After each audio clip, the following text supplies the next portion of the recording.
Chère Lutine, chers lutins, mes chers amis.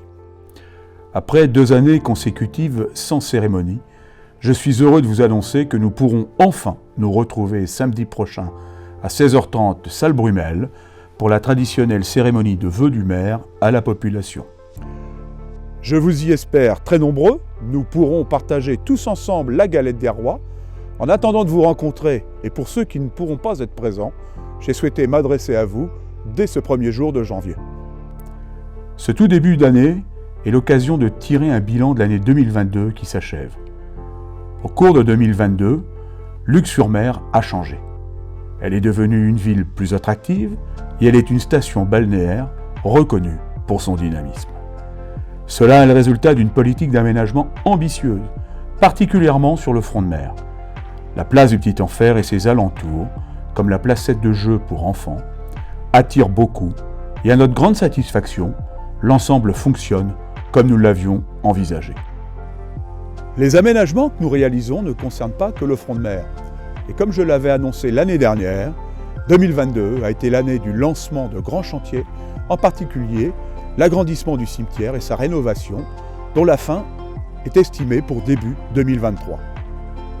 Il y a eu également la réalisation d'un parking rue Aristide-Briand et en collaboration avec Douvres-la-Délivrande, il y a eu les importants travaux d'aménagement de la rue du Bouvard. L'année 2022 aura été une année de réflexion pour votre équipe municipale. À travers le projet de territoire, nous vous avons sollicité et vous avez répondu présent. Cela nous permet en ce moment de préparer Luc à horizon de 2040. Concernant les animations, Luc-sur-Mer est une station balnéaire classée de tourisme qui se doit d'être animée. À cet effet, 2022 a été une année riche en festivités, avec notamment la 4e édition du Tribute Fest, avec une ambiance de folie qui a rassemblé plus de 10 000 festivaliers. Vous avez pu également retrouver les radeaux de la baleine, les apéros-concerts les lundis soirs dans le parc de la mairie et les nuits musicales les jeudis soirs sur la place du Petit Enfer. Le casino et la municipalité se sont associés pour fêter leurs 35 ans de collaboration autour d'un show regroupant des centaines de drones. Ce son et lumière éblouissants et inédits en Normandie a attiré des milliers de personnes. Luc-sur-Mer est une ville solidaire et nous avons participé à l'action Octobre Rose afin de collecter des dons pour la lutte contre le cancer du sein. Je vous remercie aussi du fond du cœur d'avoir répondu si nombreux aux appels de dons que nous avons pu effectuer pour nos amis ukrainiens. Et pour 2023, me direz-vous? Nous poursuivrons la réhabilitation de la phase 2 du front de mer en finalisant le projet d'aménagement de la Brèche Marais, de la digue Est, de la partie de l'avenue Guilmer face au casino. L'aménagement de la place Gambetta sera également intégré à cette étude. Nous continuerons également à réfléchir à l'aménagement de nos parcs et équipements sportifs, notamment dédiés à nos jeunes, comme le skatepark ou un city-stade. Vous serez sollicité alors, le moment venu, pour donner votre avis. En 2023, nous continuerons bien évidemment à faire rayonner Luc-sur-Mer et nous travaillons d'ores et déjà au programme d'animation de la prochaine saison.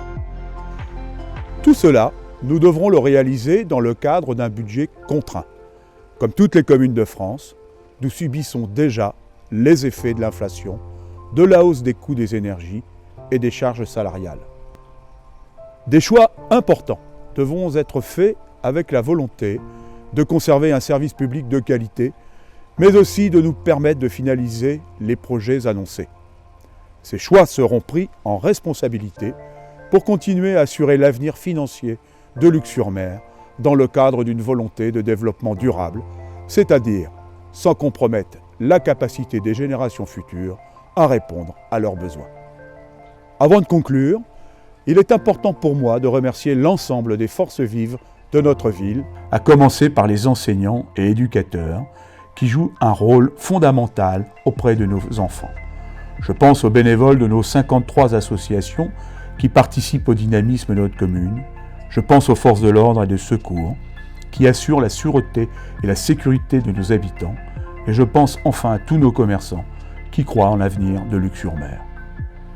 J'adresse un grand merci également à l'ensemble des agents de la ville qui travaillent chaque jour au bon fonctionnement de notre commune et sans qui notre ville ne serait pas ce qu'elle est aujourd'hui.